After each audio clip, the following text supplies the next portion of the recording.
Welcome to Side Alpha Leadership, a podcast where leaders can share their experiences and discuss what leadership means to them. I'm your host, David Polikoff.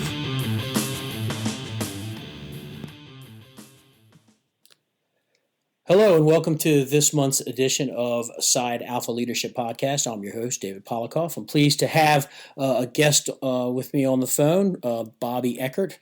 Bobby, tell everybody a little bit about yourself.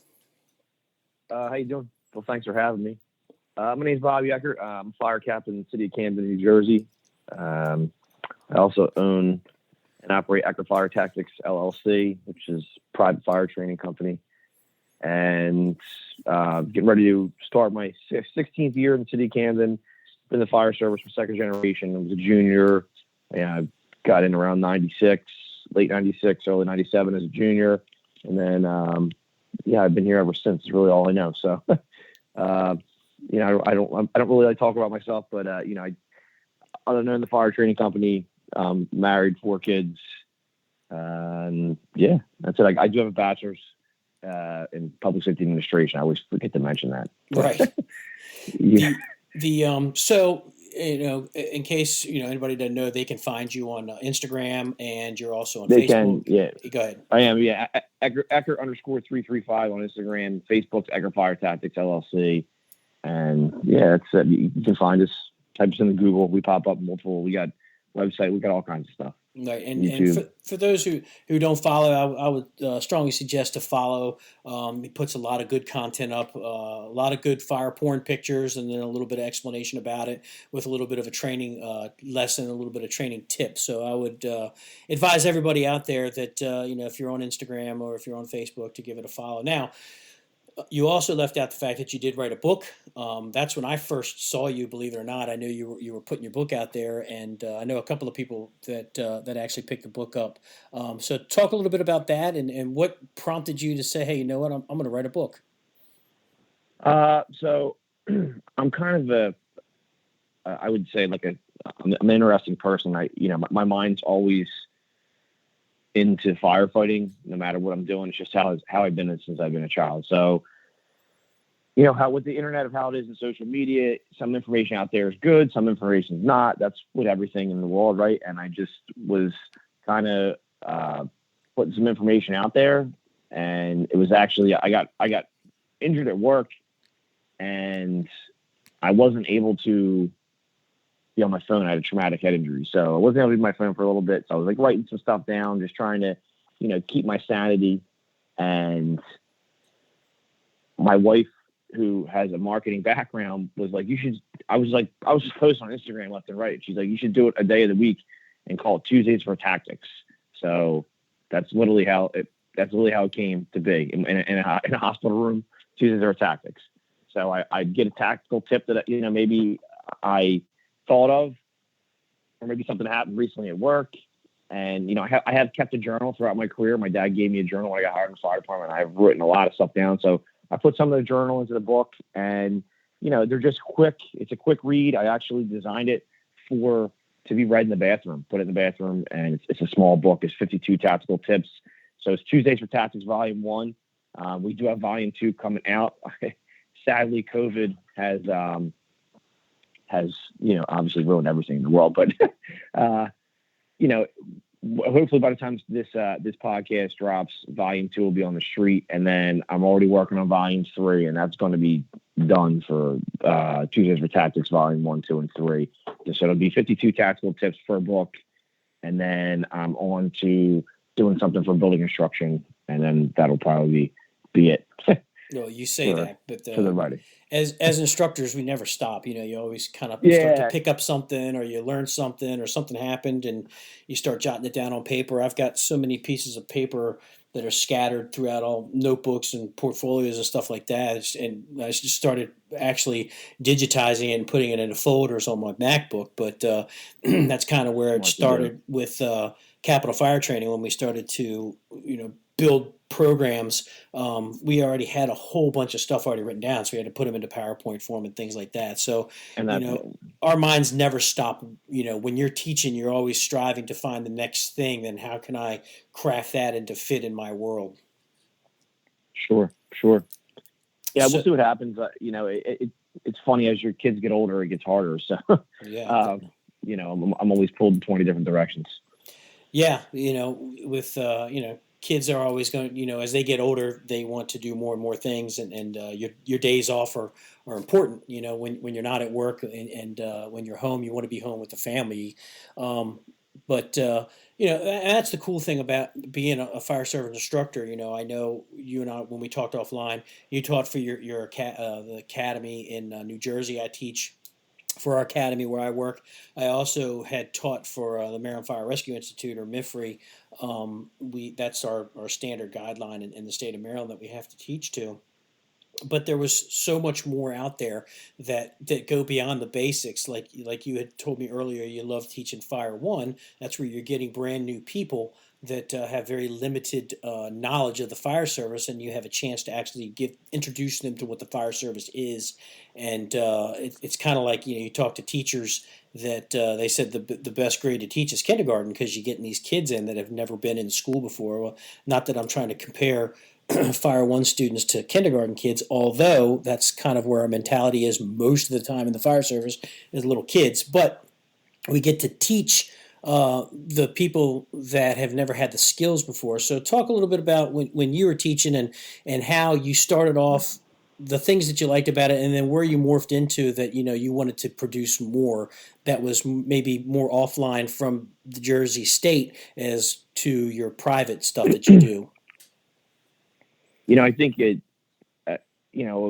going through the fire academy when I was an 18-year-old firefighter, I took every class. When that county academy thing dropped, I was on it, that day, signed up for classes and just trying to take as many as I could to be better and, better myself.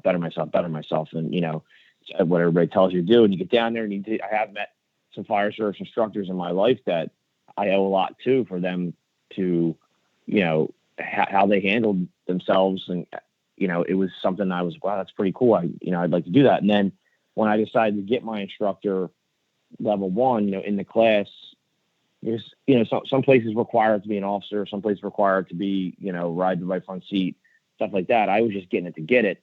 And it was one of the things where guys were saying, like, your skills will be so much sharper if you're down there doing that stuff. So I'm like, wow, it's like a win-win. And I got down there and I really fell in love with it. I fell in love with the student instructor experience. But on the same token, there were some things that I was seeing that I wasn't thrilled about, but, I wasn't part of it, or I was new, so I couldn't affect change. I just, worked my module I was assigned to and, try to put it all into it. And then, as I was there longer, try to develop some programs and, the frustration of trying to develop some programs, being told no. And I was like, I'm just tired of being told no. And I know if I, really put my mind to it, I could probably do it a better way. And that's basically what I did. I was literally tired of being told no by everybody, or you can't do it this way. And I'm just like, bro, I just did this at work the other night. I don't know what you're talking about. So,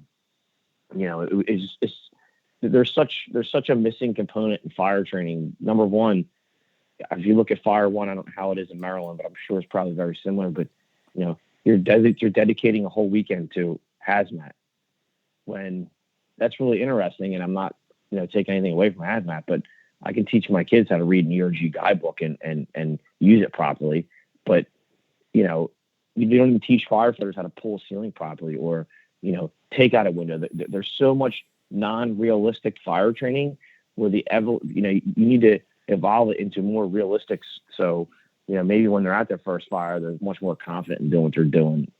That's my thought process on that. There is such a way to create realism in a safe way. You just got to really put your mind to it and think about what you're doing. But at the same time, it's how you're teaching. You got to teach with the student, not at the student. And it should be all about building their confidence and refining their basic skills, and making sure that they're going to be more efficient on the fire ground when they get called to a working fire.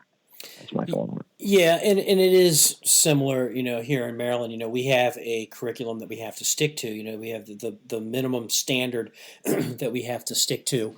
One of the things that I found, as you progress as an instructor, when you first start off, you're like, oh, I'm teaching by the book, and this lesson says it has to be 3 hours, so I'm going to do my best to make sure that this PowerPoint presentation is 3 hours. But as you start moving forward in your teaching career as an instructor, you recognize, like you said, I'm supposed to do, a 4 or 5 hour spot of hazmat. Well, I can probably sum that up in the Fire One realm in an hour. Where I can, like you said, you can talk about the ERG and you're talking about how to read it and how to break it down and everything. So we started figuring out, well, you know what? We're going to teach them the curriculum. We'll give them the stuff they need. But with the time that we have left over, we're going to spend on the meat and potatoes or the bread and butter stuff that we do 90% of the time when we're rolling down the road. So, yeah, I'll teach you about how to use the emergency response guidebook, and I'll teach you, how to read placards and stuff like that. And I'll teach you, all the stuff that has to go with that hazmat lesson plan.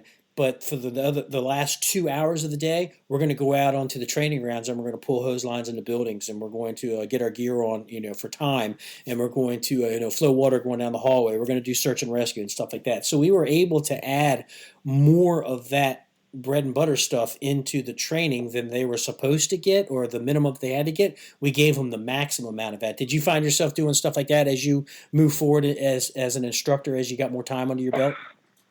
Yeah, I mean, where I was at the time, it was met with some resistance, some of the stuff that I was trying to do, and for me, it was time to just part ways and where my family. I mean, right when I left teaching locally at Fire Academy, I went through a divorce, so it was a perfect time for me to get out of there and get my life straightened out. And in doing so, I kind of just shifted focus into maybe doing my own thing and. Like you said, putting stuff down on paper. I mean, I have notebooks full of ideas and information, and, I write a lot of things down. And me getting hurt morphed into me accidentally starting a training company. So, I just got out there a little bit before that, doing some lecturing here and there. I jumped on some of the the smaller conferences. I was getting out there, and which I still love doing. So, it's all kind of flowed organically. It was a lot of it was accidental, and here I am. So there's a couple of cool things. I mean, nobody wants to get hurt, but that was your silver lining. That was your, like you said, your wife said, well, you know what, while you're laid up in bed, why don't you start putting stuff together? And that's your silver lining. Plus, knowing that the stuff that you're teaching for the state is the bare minimum, and you, like you said, you're constantly being told, well, no, you can't do that. Well, no, you can't do that. And that's your aha moment, is when, well, you know what, I'll start my own company, and yes, I can do that. I'll go out and teach that. And what's amazing is when you start getting traction, you start off with the small venues. Everybody starts off with the small venues, and they hear what you have to say, and they come out and they start eating this stuff up. It's like, wow, I never thought about doing, pulling a line that way, or I never thought about, using the irons that way. You're onto something, because firefighters out there are starved for what's my next step in learning. I've learned the Fire 1, I've learned the Fire 2. What's beyond that? Like you said, there's so many videos that are out there that people can look at. Some of it good, a lot of it terrible. And that's kind of where it was, when when I joined up with RJ and his company. It was like, we want to teach stuff that we think is important that nobody's teaching, and we move forward with that. So it sounds like you kind of were on the same path. Is that kind of where you went, where it's like, I'm tired of hearing no, and I'm doing my thing? Sure, I was tired of hearing no.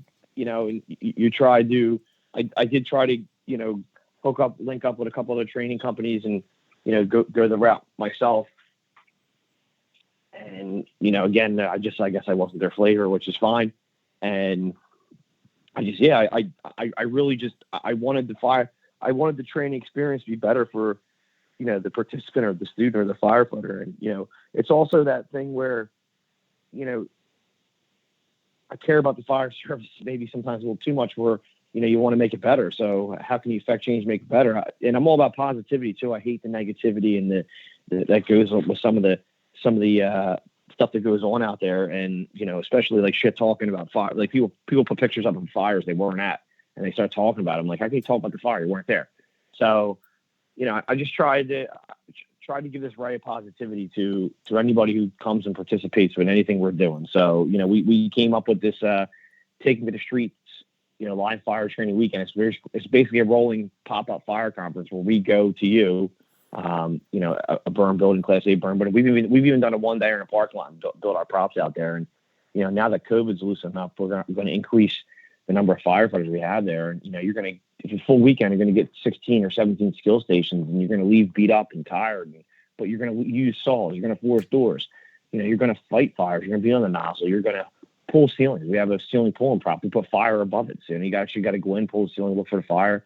Can confidence, thermal imagery, communication, everything. It's one of the things that cracks up about the fire service is you get a new firefighter and you have saws on your rigs. Like if there's a run or there's a fire, you might need to use a saw, but you don't want to teach the young kids how to use the saws. I cannot tell you how many times these young kids that are 18, 19, 20 come to one of my programs and they go to the saw station and they've never even started a saw before. It's unbelievable. And to me, that's one of the biggest problems with the fire service is why haven't they started the saw before they got there? It's ridiculous. No, I agree. I teach our juniors program at my volunteer house in town where I live, and one of the first things we're not allowed to let these kids use power tools, but the first thing that we do when the weather breaks, is we'll go out and I'll give them an axe, and we have a big log, and I go out there and I show them how to use an axe. You'd be surprised how many teenagers have never picked up a hand tool and swung it. And, that's going to translate if they decide that one day, hey, you know what, I want to be in the fire service. And the first time they pick up an axe or a sledgehammer or something is in fire school. To me, that's a disservice. When I was a kid, I was splitting wood. I mean, that's how we heated our house. So I knew how to swing a maul and everything else. And to me, it's foreign that these kids have never picked up hand tools. But I think it's great that when you get these students together and you beat them up, not in a physical sense, but in the tire them out. So, that's the success. That's how we measure the success of our practical classes. When the guys go away sore and tired, we know that we've done our job. We've given them what they've met their expectations, and that's what it's all about. If people are going to pay decent money for you to come out and teach them, then you need to give them the best product possible. And I agree with you. You want to make the fire service better than it was when you got there. And I too had many instructors that took me under their wing and captains and lieutenants and kind of showed me the ropes. So to me, it's almost it's a no-brainer. It's my responsibility to give back to the fire service because it's given me so much. So before I leave or before I retire, I want to make sure that I can pass on everything that I can. And unfortunately, when you're stuck at a training academy, for your department, you have to teach to a certain amount. But when you branch off on your own and you're like independent, and you put together a core group of like-minded instructors, you're going to deliver a fantastic product. And not only that, you enjoy doing it every day. And it doesn't matter if you have a class of 50 to 100 people or you have 8. You're going to give them the same class regardless, and you're going to walk away knowing you gave them the best show possible or the best class possible. I'm sure that's how you approach your training as well. Sure. I mean, we put it all into it. We put it all out there. There's so much that goes into it. It became a full-time job for me. I mean, I'm doing it every day of my day off, all day, just trying to make sure that, the experience is absolutely perfect for anybody who spends, because a lot of people, their fire departments don't send them with training. They're paying out of their pocket. My fire department, where I work, it's a press urban city. I mean, the fire department, they do try to, send guys to classes, but, sometimes you got to wait for a grant. It's limited. Maybe you can't get in the class because there's only so many spots. So there are people that are paying out of their own pocket to go. They mailed me a personal check to my house. And every time I go to the bank, I'm like, man, this dude's hard-earned money. Like, I got to make sure, he's getting the best out of it, And I mean, these dudes are married, have kids, whatever. They're coming to better themselves and learn, and they got an open mind. And I think there's a lot to be said about the fire service in general. You hear a lot of negativity. I see a lot of positivity out there. I really do. It's just people aren't really looking hard for it, if you ask me. Yeah, and that's, part of, it's funny, when I started the Side Alpha Leadership, I started off with, it was called Leadership Snippets, and I would literally, every day, I'd write down like a sentence or two in my notebook when I was at work of just little sayings or things that came to my mind, things that would make you be better or to think about something better. I ended up with like 10 notebooks just full of stuff. And that's when I decided, well, you know what, I want to try and take this to the next level. I feel that, the fire service has been really good to me, even through good times and bad. I owe it to the people that are coming up underneath of me to give them the stuff that I have. And you're right. When you're out as an independent and somebody sends you a personal check, you have an obligation to give them the best class that that their money has paid for. And for companies out there that are subpar, you're stealing money from brother firefighters. And there's a lot of training companies out there. Some are good, some just not. And like you said, money's tight in all fire. It doesn't matter where you are. Money is tight for training in all departments. And if you're putting on a class, you have an obligation to give 100% every single time you go out there to give them the best class possible. So again, you and I both know what the hard work is, putting into this and writing especially writing a new program. That's time away from the family. If you're busy at work, you can't do it at work. So you're doing it at home to deliver a good product. My hat's off to you. I know you're a busy guy, that you're out there, sweating away, trying to put the word out there. I know you were just out at a conference. I saw, like I said, I saw your picture on Instagram with our president of our company, which I thought was pretty cool because it's like, hey, I'm actually going to have that guy on my show tomorrow. So it's really cool. And the best thing about it is a lot of these companies, and I'm sure you've seen it, the arrogance is not there. The ego is in check. You all are fellow instructors, and the way I look at it is there's so much room out there to deliver your package. You're not stepping on somebody else's toes. When I teach command competency stuff with our company, there's other companies out there that are teaching command stuff and chief stuff, but I don't take it personal. I mean, there is a message out there to give. Providing you're giving a good message, more power to you. Have you run up against any negativity towards you because other instructors think you're taking, business away from them, or has it been pretty cheery and rosy all the way around?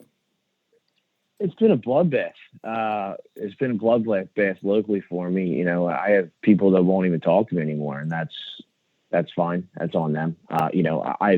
We teach what we do. That's, engine truck. I stay. That's my lane. I stay in it. I'll dip into some leadership stuff, but even then, and that pushes me at like my max comfort level because that's me personally. You know what I mean?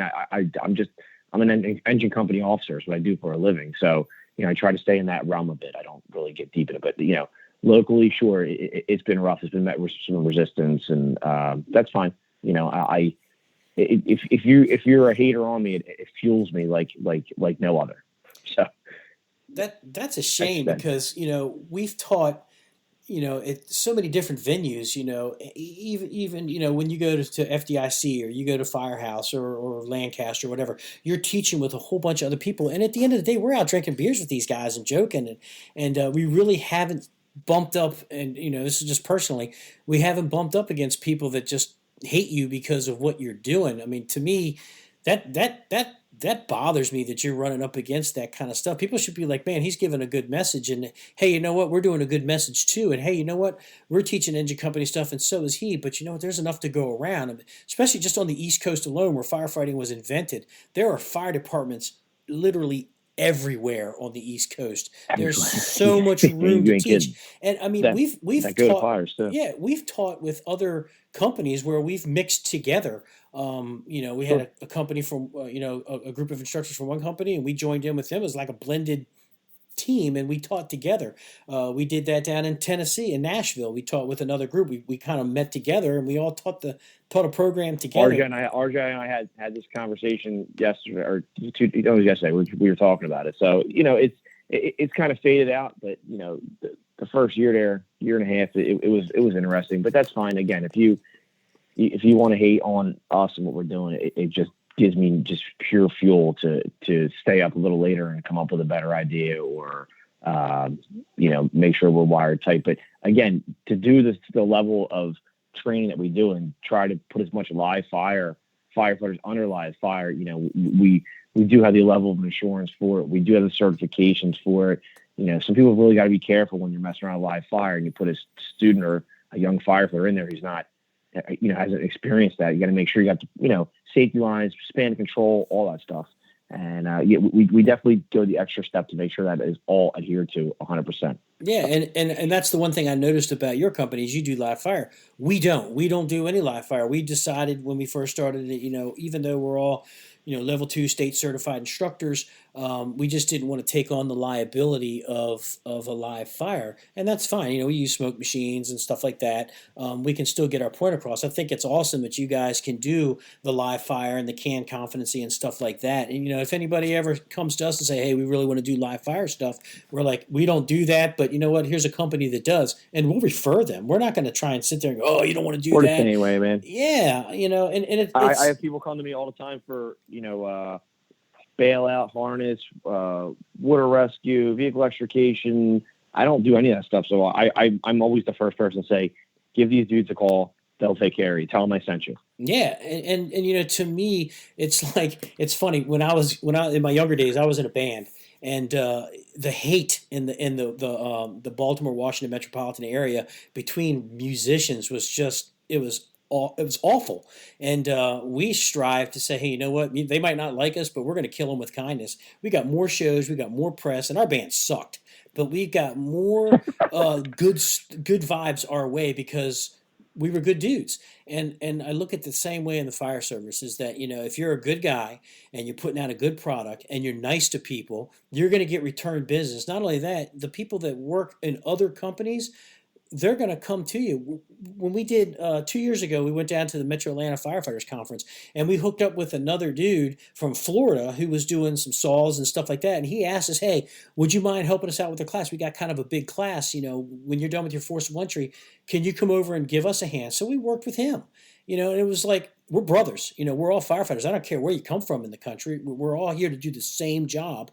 And if we're instructors, we're all out there to give a good product and make sure that the firefighters are walking away, have better skills, confident, and that they're safe in doing what they're doing. And that's the overall goal. So there should, the hate that people talk about between companies and stuff like that, to me, it's just, the arrogance, there's no room for it. There's no room for it in the firehouse. There's definitely no room for it on the training ground. Nah, but at the end of the day, it's the phone call I'll get from a fire chief because I do a lot of local drill night classes too. A fire company will privately contract us locally, and we'll go out there and we first off, we try to bundle programs with these guys to save them money. So, because I understand what training budgets are for these smaller places, so we do have a bundle and save program, and it gets us a relationship with the department because we'll be there for like a month, 2 months straight. Maybe 3 or 4 times that month. And the best phone call I've ever received was a fire chief called me, and he just wanted to thank me. Middle of the day time, and they had an older senior member driving and 2 young guys, on the rig, house fire, and there was somebody trapped, and they were able to force through a door just from, some of the stuff we were able to teach them on a force run through drill night. And, they were able to get somebody out, and hearing that, I'm cool. I mean, you can come hate on me all you want. When I get stories like that, I'm smiling ear to ear because that's why I'm doing it. Yeah, and you're on the right path. Our biggest compliment with our company is repeat business. When you have a company calling you back saying, "Hey, we really liked your engine company stuff. Can you come out and do a 2-day truck class with us?" Absolutely. "Hey, we want you to do some incident command stuff. Can you come out and do some incident command stuff with that?" So the repeat business to us knows that that lets us know that we're on the right track, and we definitely have our egos in check. And the cool thing is, with our company, and I've seen your profile. You've got a lot of firefighters and officers that work from around the area. We do the same thing. We have instructors from up and down the East Coast, so people get a variety. We've got heavy urban departments instructors that work with us, and we've got instructors that are from rural departments. So you get this mixture of everything, and it's not like, oh yeah, we're going to teach you, because we're all from New York, we're going to do it the New York way. We're going to talk about 6-man ladder trucks, and it's like, why would I talk about a 6-man ladder truck when at best these dudes are getting out with 3? So it does no good to teach them how to do 6-man ladder truck skills when the only thing they'll ever have is 3 on their ladder truck. So, well, I think it's important to in any realm, if you're going to be an instructor, especially if you're teaching a little bit beyond basic skills. And when I say that, like, here's how you hook up to a hydrant, here's not how you hook up to a hydrant. If you get into a little more tactically inclined, skill stations, knowing the audience's operational reality only makes you that much better because you're able to give them information to make it work for them. If, it's like the end of the day, firefighter one, the last weekend's the burns, and they always break the students up in the groups of like 5, 6, 7 firefighters. And I'm like, who's going to a fire initially with 7 firefighters? What company is that? You're literally setting these kids up for failure when they leave fire one because you're not putting them in their operational reality. It drives me nuts. Yeah, if the only way they know how to pull an attack line or a cross lay off of fire engines with 2 people, we're failing. That's a one-person skill. If they have to have 2 people to throw a 24, we're failing. So yeah, you're absolutely right. Everybody how to operate you got to know your audience. You should teach every firefighter should learn every skill and skill set that we have to be able to do it single-handedly, solo. If somebody else is there, that's great. But you might want how to do it solo because, as you know, the ever evolving fire ground that we operate on, people can get pulled in 20 different directions for a multitude of reasons, but still certain tasks need to be done. So it's like, train these kids to operate alone. You'd be that much better. Absolutely. So let's move into our next topic, and it all is going to revolve around training and everything. Let's talk a little bit. We talked about consistency and how, as a captain on an engine company in a busy urban department, how do you stay consistent? How do you train your people? And how do you not only for the emergency operation, but even stuff in station, the admin and stuff like that. How do you stay consistent? What would you tell a new officer, a new firefighter that's getting ready to get promoted to lieutenant, or if you don't have lieutenants, going to move up to the captain level? What are some of the advices that you would give them to stay consistent, and how is that? Have you ever been challenged with that, and how did you work through stuff like that? It's a very interesting question. For me, where we work, you're literally a fireman on a Friday and you're a captain on a Monday. They hopefully you worked with your captain and he showed you how to do all the paperwork properly, which pretty much every captain, if I got a guy working in a company and he's working overtime and he's top 5 on the list, get in here, you can do my book work. Here's how you write the run, things like that. So it does happen and it's good. It's like a rite of passage thing. So, I learned from my captain before I got promoted how to do all that stuff. But, the biggest piece of advice I have, first off, the hardest part about being a company officer to me is maintaining that level of consistency, not only in a firehouse, but in, when the tones go off and they're in the rig too. So a couple things that I do. And my first piece of advice I would give is prepare to be tested. You're going to be tested. And if you walk in the back door to firehouse the first day and you're assigned to ladder 1 and you walk in thinking that's your company, you automatically made the gravest mistake there is because it's not your company. It's their company. You're working for them. And that's how it is.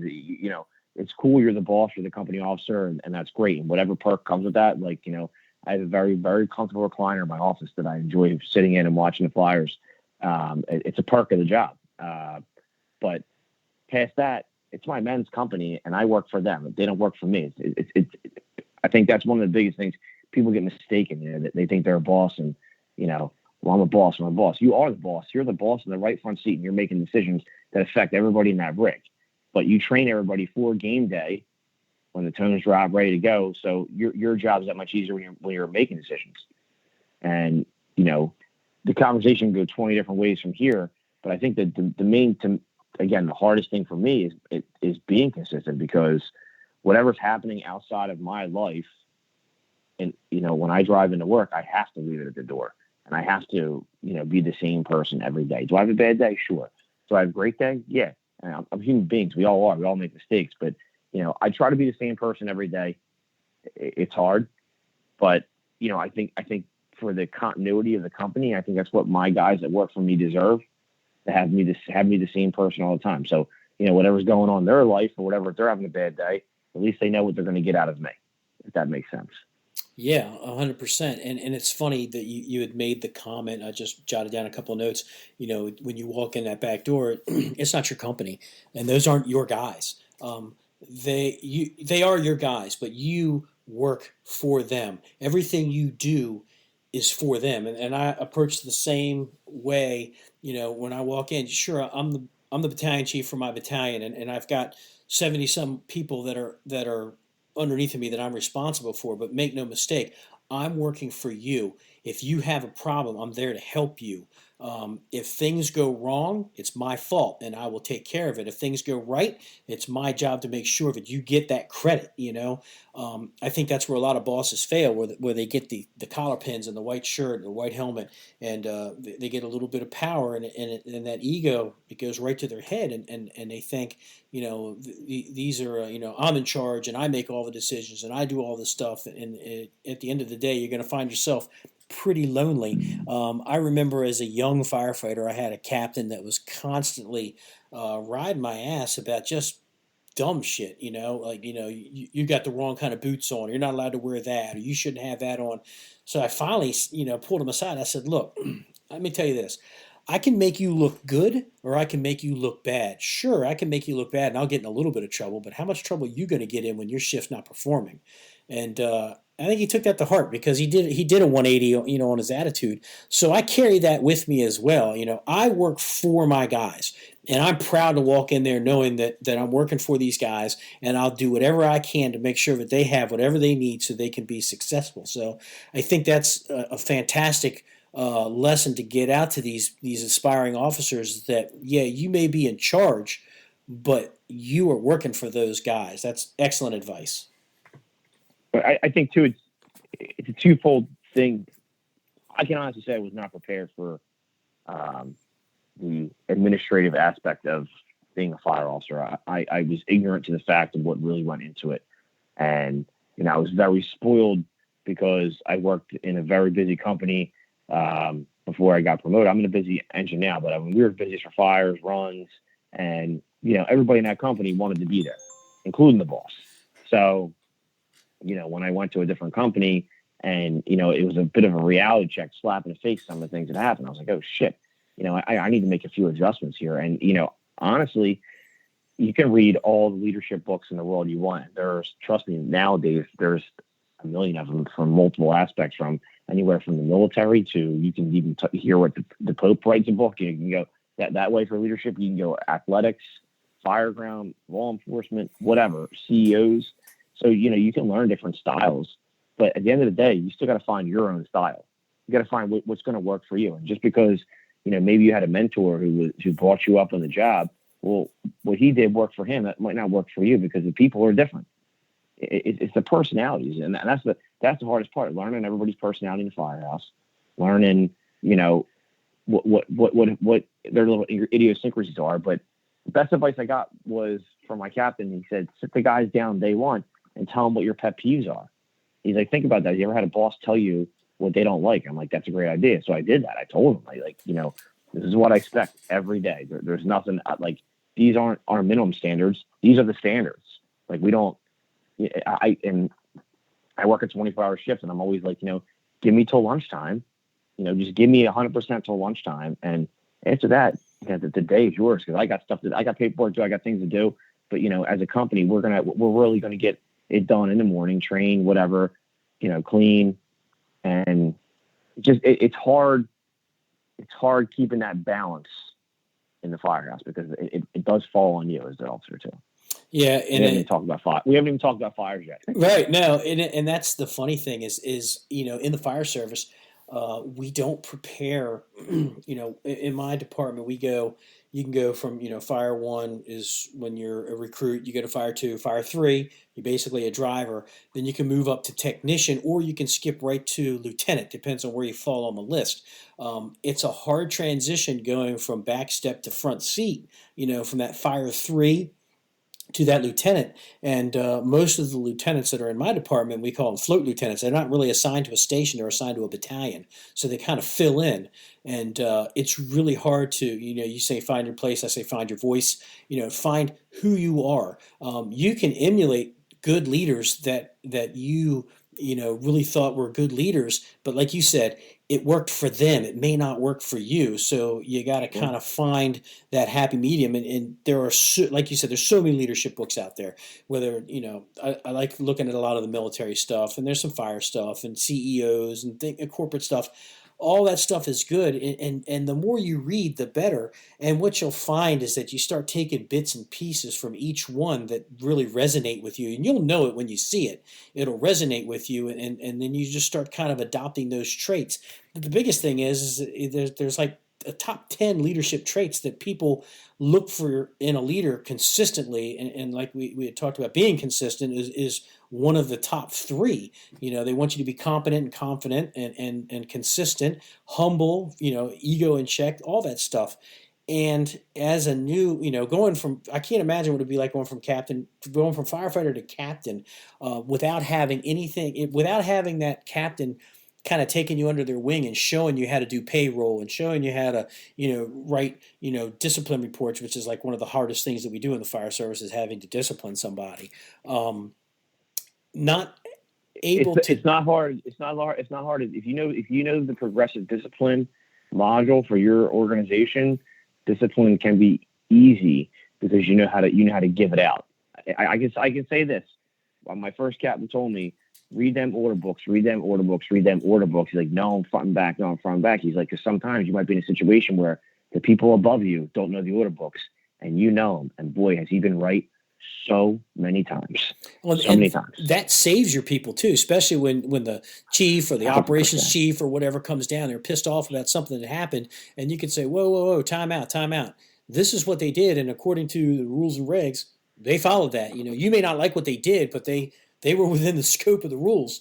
And that in itself gives credibility to your leadership when you stand up for your guys. And I told my guys, I'll stand up for you till the day is done if you're right. If it's a gray area, right. If I can't defend you, don't put me in that position. Right. And even if it's a gray area, I'll help you out. But if you're wrong, I'm going to tell you right away, look, you're 100% wrong. Put your ego in check. Take your lumps. I'll help you to make sure that, you're not going to get treated unfairly. But at the end of the day, a good leader is going to tell his people, don't put me in a position that I have to discipline you. When I was a new lieutenant, I told one of my best friends who was a firefighter, when I got promoted, I said, don't make me have to do my job. If you're my friend, you won't make me have to do my job. And he looked right in the face. He says, you know what, Dave, you're 100% right. So it's interesting, and I've written 2 firefighters up in my career, and they were both for attendance issue. It was an attendance problem, right? And the other was the same thing. It was 2 attendance issues, and it was they had to be formally put on paper and dock pay, and like that was it. I try to leave anything at the lowest form ever, company level discipline if it happens, but you're going to get tested. It depends how far you want to take it too. You can let things slide. You can almost guarantee when you jump up in that front seat that they're going to do something to mess with you, whether it's funny or not, whether you think it's funny or not. But they want to see how you're going to react, and they want to feel you out. So, if you're ready to get felt out, it's kind of like the rite of passage. But it can be very good for both parties. The crew and the company officer. But I'm a big fan of let my men have their space. I'm not up in their space, although I do like cooking, so I will get in the rotation and cook. But I eat, I put my dish in the dishwasher, and I'm in my office after lunch and dinner because I think that's the fireman's space. That's not my place anymore. I do like hanging out in the kitchen, but I'll only hang out in short clips, and I'm back in my office doing other things because it's funny if you're married or you're with you have a significant other. I guarantee the number one person in the world you bitch the most about is them, and probably when they're not around. And I think that's very healthy for a good partnership or relationship. So I think it's healthy for your guys to talk shit about you or bitch about you when you're not around. I think that's like a healthy thing. Yeah. When one of my good friends, Frank Ritchie, we do some stuff, together with fire engineering and whatnot. He has a great quote that I think is hilarious. And he says, when you go and you do your rounds as a battalion chief, he says, don't overstay your welcome. Know when to leave so they can talk about you. And sure. that's those are true words. I tell my guys, I said, look, I'm going to come in, I'm going to do my rounds. I hit all my stations. I'm responsible for 7 stations. So I'm going to hit every station throughout the day. And I said, if you don't want me to stay, don't engage me in fireman shit, because I'll sit down and a cup of coffee and we'll talk fireman stuff at the kitchen table until it's dinner time. So, the guys, take that, with a grain of salt. My guys are good. And, but it's the same way.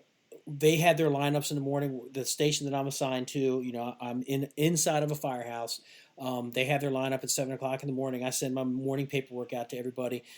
Very rarely will I come out of my office and sit at their lineup, because that's their time, and I don't want them to think that they're obligated to having to ask me, "Oh, Chief, you have anything you want to say?" My thing is, like, I've already said what I had to say. I sent it to you in an email, so I'm not going to encroach on your time. So I think that's important.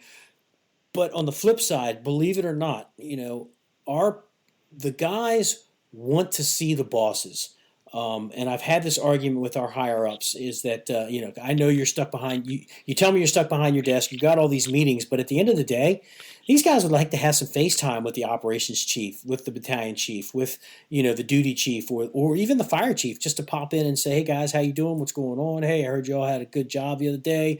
Heard some good things." Even if it's for 5 minutes, they want FaceTime with the bosses. So don't never neglect your guys, but also, like you said, give them your space. And as an officer, you need to figure out what that fine balance is. I agree. I also think it's you got to engage off duty. Also, I know it's been hard because of COVID, but pre-COVID we did. There's a sandwich place, Donkeys in Camden. It's the best. It's not a cheesesteak. Cheesesteak's on a long roll. This is on a round roll. So it's steak. And you can get onions without onions. That's the only thing they sell. But they have a bar. So he opens on Friday mornings for us every Friday at 6:30 a.m. He's got a bartender there. So, we can usually leave work as a group and, we'll pack 12, 15 guys in there and just, hang out, have a couple beers and a sandwich in the morning. But that right there is an invaluable opportunity to not only have your people see you as an equal, but, you can kind of gain their respect by just having a couple and leaving, throwing extra $20 in the bar and getting out of there. The off duty, whatever it is, go to a ball game, go, I don't know, something, do something together. I think it's important for continuity. Yeah, I agree. We would do stuff. We go fishing or go golfing or stuff like that. And it's good to have that off duty camaraderie, especially as a shift, because it makes your shift a lot tighter. And you'll find that your guys will, the company pride will, it instills a little bit of competition between the other shifts or the other battalions to make yourself that much better. I find a tight knit shift is probably the best shift to work on the fire ground, to get stuff done in the station, have fewer attendance issues, have fewer just overall issues where you're going to find that you're not going to have to be dropping paperwork on people, because people want that camaraderie. And I think that off-duty stuff is good. Unfortunately, as a battalion chief, I can't spend a lot of time with all my guys, but I definitely text a lot of the officers off duty, busting their balls and stuff like that. But maintaining that good relationship, regardless of what your rank is, I think is important, because, like you said, it lets your guys see that you're all firefighters and you're all are equals. They know you're the boss. They know you outrank them. But if you're a good leader, you should never have to pull that card. They know. You're just one of. It's hard to be one of the fellas as an officer, but for them to see you as a human or as equal, I think pays dividends in the long run, and they're going to want to work hard for you and make you look good. Yeah, there's no doubt about that, and especially operationally speaking, when you're trying to build that company up and have them train, being a boss is just a term to me. Like I don't really give many orders other than hey, like I think we should pull this line, or well, I'll even give the nozzle, like we can have a 3-second conversation if you want, like, I think we should go 200 foot. Oh yeah, me too. Okay, good. We're on the same page then. There's nothing wrong with that. I've always thought that was weird that, officers have found that to be, uncomfortable, but, maybe you're overlooking something that they're not. But, leading and being a boss are two different things. And, I'm sure you've seen it in your career where, I work with a lot of great leaders, and some of them are the rank of firefighter. So, leadership isn't just a rank. It's a personality, and how you are and how you conduct yourself and carry yourself. And I see it a lot. I work with guys that, firefighters I would absolutely trust doing my job, and they could probably do it better. It's just how it is. And it doesn't matter if you have gold collar pens or not. You have good leaders out there, like you said, that are firefighters, and those are the kind of you need to encourage that as a captain. And you have a strong firefighter. You need to encourage that. Give them some responsibility. Hey, you're going to be given the next drill on the set of irons. It's got to be at least an hour. I don't care if it's PowerPoint, but you got a week to put it together. So this is when you're going to deliver it. You empower those people, and they're going to deliver a good product. And I've said this over and over and over again, and it comes up on my podcast a lot, is you need to empower your people, because one day you're not going to be there. And my responsibility is to train the next person to take my job. I see it too often where you'll get an officer, they'll make a rank and they want to put their arms around it and say, this is mine, I got mine, and not let anybody else in. And, eventually you're going to be gone. And if you're not training that person to do your job, to make them better, you're doing the fire service a disservice in general. So yeah, you need to, just because you don't have, the white helmet doesn't mean that you're not a leader. That's, like you said, it's a state of mind. A lot of people exude those attributes of leadership, and they're not officers at all. That's not what it's all about. What it's all about is being able to recognize that and then foster it, and then hopefully build your people up. So that's that to me is what leadership's all about. And again, you talk about a succession plan. When you leave, who's going to be taking your spot, and are they ready to take that spot? So what do you do? We're coming down to the witching hour. You got about 10 or 15 minutes left. What do you do to build your guys up, to set them up for the next level? What have you learned, and what did you pass on to them? And what would you tell my audience, in order to take that next step, whether it be a lieutenant or a captain? What are some of the things they need to look out for? What would you tell them? Well, first off, the best advice I give anybody, any company officer, any aspiring company officer for training, is just because you're excited about it doesn't mean everybody else can be excited about it, and people can only retain so much information. But you want to train your firefighters to operate when you're not there, when you're off, when you're on vacation, and there's a fire. You want to get the text message or phone call that they did a fantastic job. That's all you need to know about your training. That's where you should keep it focused. But if you're getting ready to step up now, or thinking about it, or you're on the list, I think it's a gut check moment. Self-reflection is huge, but I really think you need to be honest with yourself, operational wise, firefighting wise. Are you ready? Are you ready for anything that can be thrown at you? First due, you got to make a decision.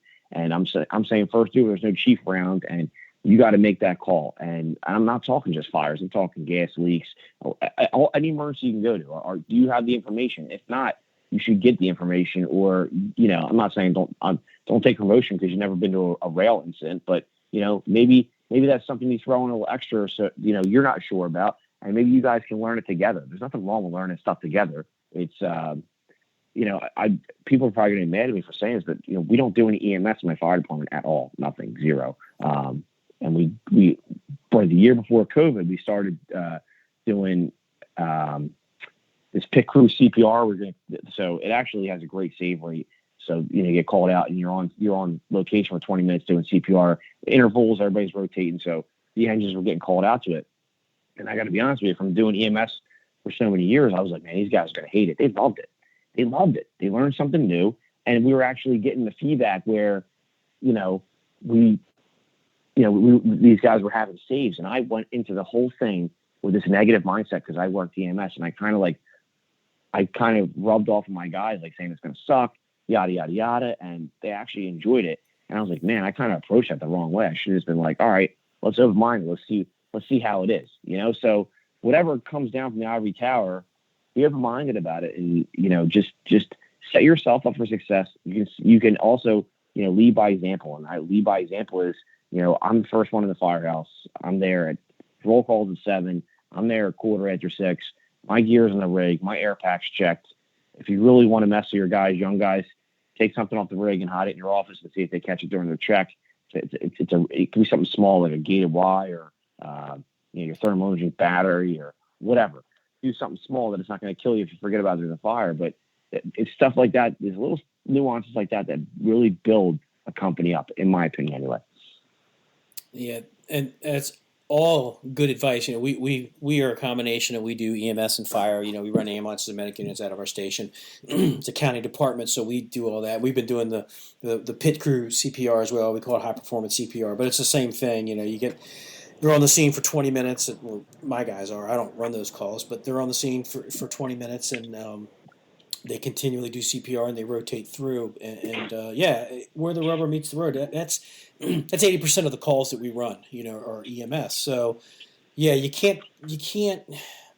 have to put your personal feelings aside about something and, say, hey guys, this is what came down. This is what we're going to do. We've had some new policies come down that our guys don't like, and they come to me and they'll ask me, say, Chief, what do you think about this? And I tell them, I said, what I think about it is irrelevant. I said, but this is what the policy says, and we're going to do it to the best of our ability, and try not to focus a negative attention to it. And hopefully they can keep an open mind about it. And at the end of the day, if I don't agree with it, I have my avenues that I can send my disagreements up the chain of command. But one of the things that I tell officers, when you get into a situation where you are now the officer, you're in charge of the station, the number one rule is you never bitch down. Never bitch to your people. Never let them know that something upsets you. You bitch up. And that's the way it's supposed to be. But the moment you start, like you said, somebody looks at a video, Monday Morning Quarterback, something, and they talk about, oh, that group sucked, and they don't know what they're doing. They're not firemen. You weren't there, and you can't project that negativity out there because you weren't there. It's the same thing in the station. You can't say something negative about something that comes down and you start bitching to your people. Because even though you might feel like one of the guys at first, the more you do it, the more your people are going to say, man, all the captain does is just complain about stuff. We don't want to hear about that. We want to hear about good stuff. I mean, look at COVID as the example, right?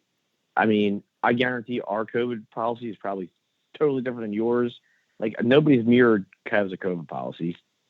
It's all different, and everybody was just shooting from the hip. And to be honest with you, when it was all in the thick of it, not late summer, early fall, when guys were testing positive and just like it was different rules. It was frustrating. I was getting very frustrated because you're like, yo, what's going on here? Because this group, they do it this way, we do it this way. But like, we need something, and the policy the COVID policy is ever changing. We're on number 6 of the COVID policy because the CDC, the guidelines are different and masks and all stuff. So it's one of the things where if you can deal and work through the problem on the fly and just still maintain, your level of what you got to do, and just always worry about your company. Who cares what anybody else is doing? So if you're engine 1, I'm engine 1. I worry about engine 1. I'm in a double fire. I'm in a fire out of the truck. They're my boys, but I worry about engine 1. So we're going to make sure we're doing our due diligence. But, at the end of the day, you got to roll with the punches. You have to. It's part of the job. Yeah, and COVID was that strange thing. We were changing, we were moving the goalposts, back and forth, because we were trying to play off of, what followed the science, and it kept changing because they didn't know. And then we finally settled in, and we have our policy, and it's basically still in effect. So we had one way of doing it. A lot of people were like, "This is overkill. This is ridiculous. We shouldn't be doing this." At the end of the day, I said, "This is what came down from the chief. This is what we're going to do, and I expect you to follow it 100%. If I don't agree with it, I can go to my boss and just say, hey, look, why are we doing this? This is ridiculous. Here's what we're bumping up against.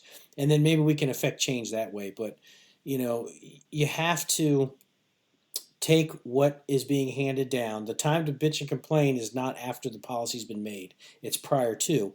And, again, you can't just sit there and sit at the coffee table and be negative about it. Like you said in the very beginning of the show, all the negativity that's out there, you got to be positive. Hands down, this is the best job in the world. I don't care what anybody says. What we do, we may not get paid a lot of money for what we do, but that's not why we're in it. We were never in it to make $1 million. We were in it because this was the calling. We have that type A personality. So I show up for work every day, and even though I'm not riding the fire engine anymore, I enjoy going to calls, watching my guys. It's to the point where I don't have to say anything on the radio when I roll up except that I'm taking command.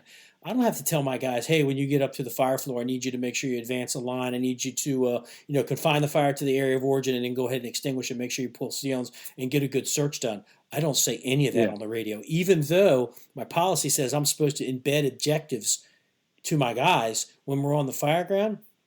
My battalion, those guys know what they're doing. It would be an insult if I told them to do that stuff, because some of those guys would challenge me. They'd come to the command post and it's like, no shit, we know our job. You don't have to tell us what we're doing. I don't tell you how to write shit down on your chart. Don't tell me how to pull a line. And it's 100% true. So when your guys are good and you respect them and they respect you, very little communication on the radio. You may have to offer a little correction here or there. If something's deviating from the policy, obviously you got to communicate that, but you shouldn't have to tell your people what to do if you have been an effective leader all along and you put your expectations out there.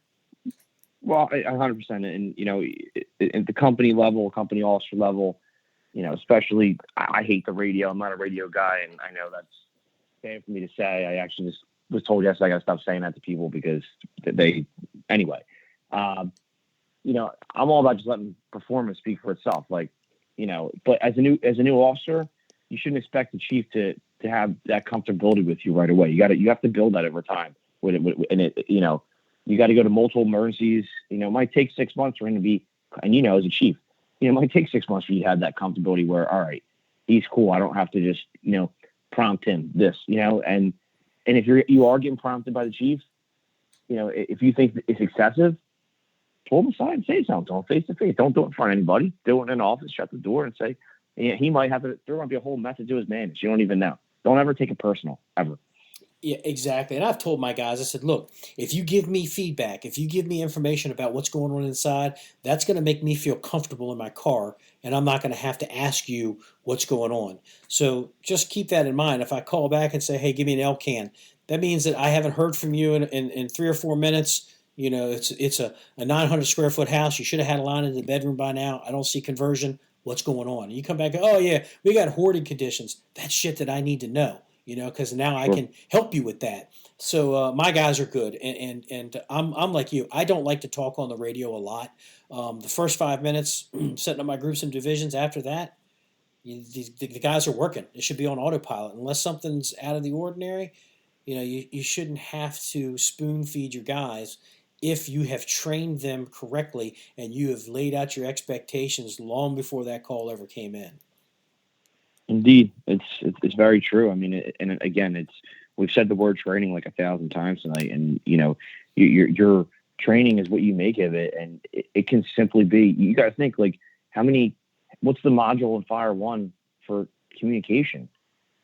There isn't one, right? So you got to take these young kids who are coming in your company's young job, and stop breaking their balls about being a millennial. You can obviously leave 1 or 2 jokes, but show them how to use a portable radio properly. Show them what the channels are. Show them every little aspect of the jobs. When you're like, yo, go to channel 2, they know what channel 2 is. Or, hey, turn your portable down. Or, hey, I forgot a flashlight. There's a little flashlight on the mic. Things like that. I don't know. It's just, if you show these guys everything, every little nuance of the job, you're not only making yourself better, but you're making your entire company better. I agree 100%. Well, Bobby, we're at that time, and I'm going to have you back on the show again because, again, I like talking training and I like talking, tactics and strategies and stuff like that. So I'm definitely going to have you on the show again, and we'll go off into another direction. Maybe we'll tell a little bit of war stories. I'm sure where you are, you've got some better war stories than I do. but how about that? I truly appreciate you being on the show. I look forward to, when we get to cross paths, and I got to see my boy RJ, once we get these symposiums and classes and everything back up and running again, I'm sure we'll cross paths, and I look forward to that. So when the world opens, absolutely, beer's on me, man. Absolutely. So again, Bobby, thank you for coming on the show. I truly appreciate it. Give you the last word. You got it, brother. Oh, no, just, please, just if don't ever hesitate to phone a friend. I mean, you got a question, ask somebody. Seriously, there's no wrong answer, and you just might be confused. And if you're jumping in that spot as a company officer, just maybe talking to somebody can really just guide you in a direction where maybe you need to go. And that might even be the senior man in your company. You never know. So that's it. Excellent advice. Bobby, again, thanks for being on the show, and I'll see you on the road somewhere. No problem. All right, brother. Be good. You too.